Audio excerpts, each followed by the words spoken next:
Zimmerservice. Oh, schöne Uniform. Ich wusste nicht, dass Sie noch da sind. Ich kann auch in einer Stunde wiederkommen. Nee, alles gut, Sie schauen mir ja nichts weg. Okay, alles klar, dann fange ich mal an. Ach, nicht so schnell. Ich muss mich noch frisch machen. Okay, ich bin so lange beim Bett. Ich könnte auch so einen Mann daheim gebrauchen, der das Bett wieder in Ordnung bringt, nachdem man es auseinandergenommen hat. Ja, das kann ich mir vorstellen, aber ich bleib mal lieber hier verdiene ich wenigstens noch ein bisschen Geld. Ach, bei mir wird es sich auch lohnen, wenn Sie verstehen, was ich meine. Ja, ich verstehe nicht, was Sie meinen, Frau Müller. Das Bett, irgendwas stimmt mit dem nicht. Hören Sie das?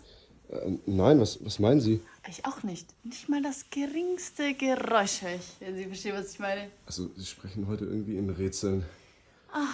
Irgendwie erinnern Sie mich an meinen Ex-Mann. Warum? Der war auch dumm. Sie sind ja voll witzig.